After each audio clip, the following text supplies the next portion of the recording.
Një vit nga arrestimi i Erion Veliajt, akuzat, hetimet dhe skandalet e një kryebashkiaku. Të hënën e datës 10 shkurt 2025, në media transmetohej se kryebashkiaku i Tiranës, Erion Veliaj, po zhvillonte një aktivitet në një kopsht në kryeqytet. Në fakt, këto ishin pamjet e fundit mediatike të Veliajt në një aktivitet si kryebashkiak i Tiranës, sepse kur mediat transmetonin kasetën e shpërdar nga propagandistët e bashkisë, në zyren e Veliajt ndodheshin oficerët e BKH-s me një urdhër shoqërimi, sipas një vendimi të GKK-s me kërkesë të SPAK-ut. CNA është media e parë që raportoi shoqërimin e kryebashkiakut Veliaj, duke siguruar më pas edhe videot teksa dilte nga dera e bashkisë bashkë me oficerët e byros kombëtare të hetimit. Në pamjet e para, Veliaj shfaqej duke mbajtur një dosje Green Door, pa pranga, në shkelje të protokollit të shoqërimit, teksa pak minuta më parë ishte komunikuar në zyren e tij vendimi i GKK-s për masën e sigurisë, arrest me burg. Për shumë aktor dhe faktor të medias, politikës, drejtësisë, shoqërisë civile e të tjerë,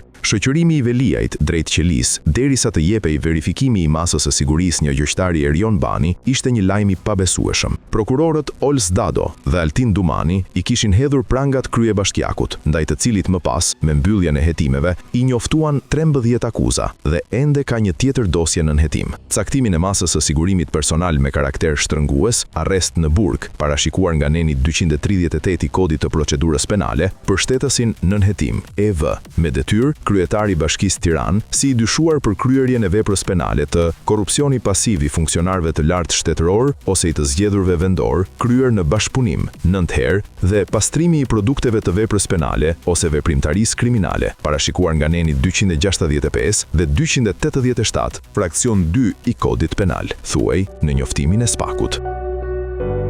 13 akuza për 5 vepra të rënda penale. Erion Veliaj e akuzuar për kryerjen e veprave penale. Korrupsioni pasiv i funksionarëve të lartë shtetëror ose i të zgjedhurve vendor kryer në bashkëpunim, në lidhje me përfitimin e parregullt të marrë nga Agikons SHPK, parashikuar nga neni 260/25 i kodit penal. Korrupsioni pasiv i funksionarëve të lartë shtetëror ose i të zgjedhurve vendor kryer në bashkëpunim, në lidhje me përfitimin e parregullt të marrë nga fusha SHPK, parashikuar nga neni 260/25 i kodit penal. Korrupsioni pasiv i funksionarëve të lartë shtetëror ose i të zgjedhurve vendor kryer në bashkëpunim, në lidhje me përfitimin e parregullt të marrë nga palushi SHPK, parashikuar nga neni 260/25 i kodit penal. Korrupsioni pasiv i funksionarëve të lartë shtetëror ose i të zgjedhurve vendor kryer në bashkëpunim, në lidhje me përfitimin e parregullt të marrë nga Gerard A SHPK, parashikuar nga neni 260/25 i kodit penal.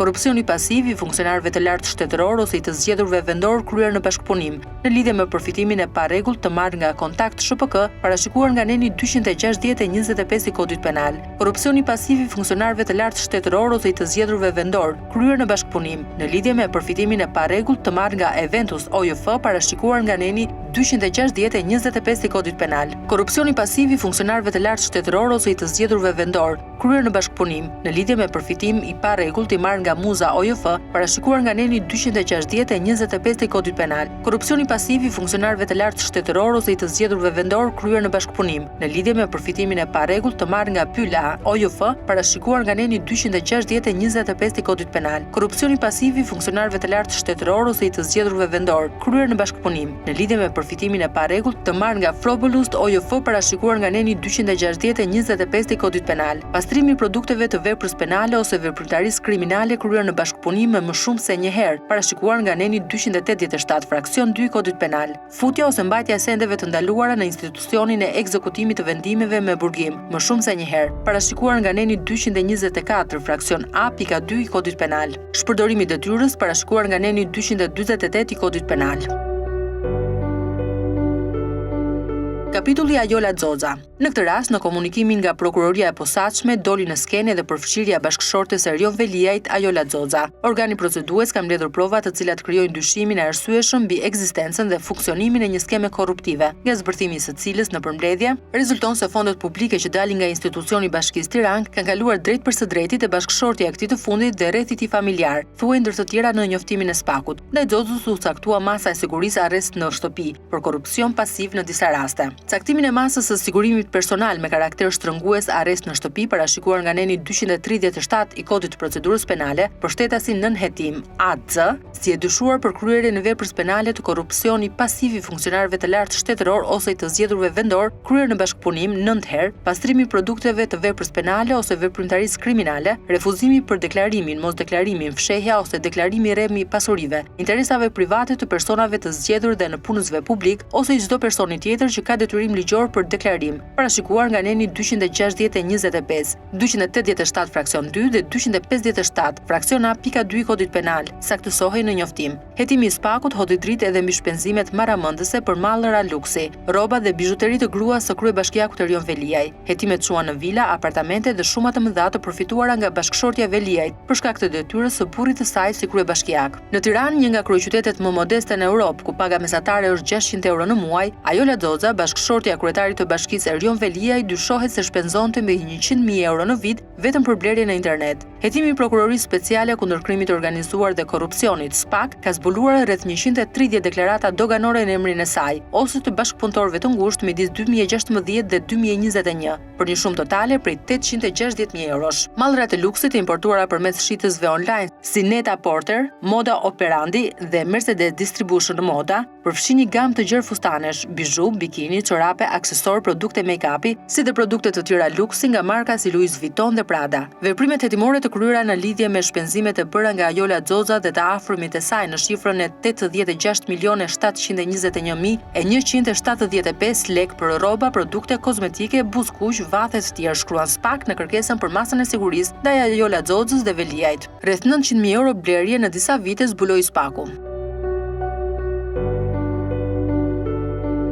Bashkëpunëtorët e çiftit Veliaj Xoxa. Në akuzë vunë edhe biznesmenët apo bashkëpunëtorët e çiftit Elmana Bule, Gentian Sula, Fatmir Bekteshi, Meriman Palushi, Shkëlqim Fusha, Sokol Kryeziu, Mirton Lika, Linda Kazani, Erald Simigjiu, Ina Goxhaj, Frosina Bollo, Valmir Xoxa, Adela Kondakqiu, Flutur Axhani dhe Fatjon Baci. Në rreth 12 vite në krye të Bashkisë së Tiranës, Veliaj u pa edhe si pasues i Ramës, kontraktditat me të cilin kanë qenë shpeshherë edhe mediatike që me arrestimin e tij morën një udhë tjetër. Sulmet ndaj spakut e prokurorëve dhe skemat e mashtrimit publik. Sulmet mediatike ndaj prokurorëve të spakut dhe gjyqtarëve të GKK-s janë sistematike, jo vetëm nga kryebashkiaku i arrestuar Erion Veliaj, por edhe nga njerëzit afër tij. U bë një vit që prokurorët e spakut edhe gjyqtarët e GKK-s sulmohen dhe intimidohen nga Veliaj në media të huaja, shërbëtorët e tij në Tiranë, por edhe nëpërmjet lobimit në SBA. Përgjatë një viti, janë një sër shkrimesh, artikuj shtoporositur, qëndrimesh e opinionesh, të cilat sponsorizohen, mbështeten, ku me pagesë, ku jo, me një qëllim të vetëm. Erion Veliaj kërkon konflikt me prokurorët, të heshtin apo të tërhiqen, që në finale t'i lehtësohet masa e sigurisë. Prej një viti me gënjeshtra, mashtrime e skema nga të padobishmit, servilët, klientët e përfituesit apo bashkëpunëtorët, disa dalin nëpër ekrane dhe po aq në rrjetet sociale që prodhojnë lajme, por që paguhen për të krijuar një frym të përgjithshme presioni dhe manipulative me goditje ndaj prokurorëve dhe gjyqtarëve, në përpjetjen e Erion Veliajt për t'i kërcitur dhëmbët drejtësisë nga qelia. Veliaj i mjaft, G99 dhe Ramës. Erion Veliaj e nisi angazhimin si aktivist me krijimin e lëvizjes Mjaft, që vepronte në atë kohë gjatë qeverisjes së Fatos Nanos dhe ishte një nga bashkëpunëtorët kryesor të Sali Berishës në protestat dhe lëvizjet kundër PS-s dhe qeverisë së saj. Mëtej, Veliaj vijoi me themelimin e partisë G99 në vitin 2008 dhe më pas në 2009 në zgjedhjet parlamentare mori vota më pak se komunistët e çdo aleat tjetër i PS-s. Sot, kandidatët e tij të atëhershëm janë në elitën e PS-s, megjithse disa nuk kanë marrë dot as votat e familjes. Në vitin 2011, Veliaj u bashkua me radhët e Partisë Socialiste të Shqipërisë, ku u emërua sekretar për rinin dhe imigracionin. Edi Rama e strehoi në PS dhe e bëri një nga bashkëpunëtorët më të ngushtë, duke i dhënë edhe drejtime sekretariatesh dhe përgjegjësi organizative. Raportimet me mashtrimet e zyrtarët e BE-s për çështjen e Elvis Roshit apo boja e kuqe në kokat e protestuesve të 21 janarit nga ish-çunat e Mjaftit, që dikur ishin aleatët e Berishës dhe më pas ishin bërë pjesë e strukturave socialiste. do t'i jepnin pik karrierës së Veliajt. Në vijim, për shkak të shumë veprimeve e mos veprimeve politike, u konsiderua si i përkëdheluri i Ramës. Në zgjedhjet parlamentare të 23 qershorit 2013, Erion Vezia u zgjodh si deputet i qarkut të Gjirokastrës dhe u emërua më pas ministër i mirëqenies sociale dhe rinis. Rrugës, një dasme që kaloi nga një kala, e vazhdoi një javë në restorantet dhe hotelet më luksoze me pensionin e nëna Shqiponjës, u bë lajmi i vitit. Në shtator të vitit 2014, Veliaj nuk ishte thjesht një yll në ngritje në politik, por edhe në showbiz. Kishte te i kaluar çdo dasëm vipash, ditëlindjen e Ilir Metës apo Ramës, se dasmat e tjera po e po. Në prill 2015, Veliaj u emërua kandidat për kryetar bashkie i Partisë Socialiste në Tiranë. Ai fitoi zgjedhjet lokale të vitit 2015 në Shqipëri dhe mori detyrën me 21 korrik 2015. Ai u rizgjodh në vitet 2019 dhe 2023. Ambicia e Veliajt për karrierë politike vazhdoi edhe më thellë pas marrjes së pushtetit nga socialistët, duke u shfaqur në krah të Ramës si pasardhës i tij. E ndërkohë që Veliaj shtonte dëshirën për protagonizëm publik, pas imazhit të tij filloi të fshihej edhe falsiteti, abuzimi me pushtetin dhe ndërtimin e një administrate skandaloze dhe të korruptuar në Bashkinë e Tiranës. Nga dosja hetimore 5D, që çoi në prang nga gjithë zinxhirin komandues të Bashkisë Tiranë tek arrestimi i vet kryebashkiakut Veliaj, janë fakte se si ndërtohet një kala korrupsioni dhe skandalesh nga një grup individësh që kërkonin trashëgiminë politike të PS-s. Prangat për Veliajin.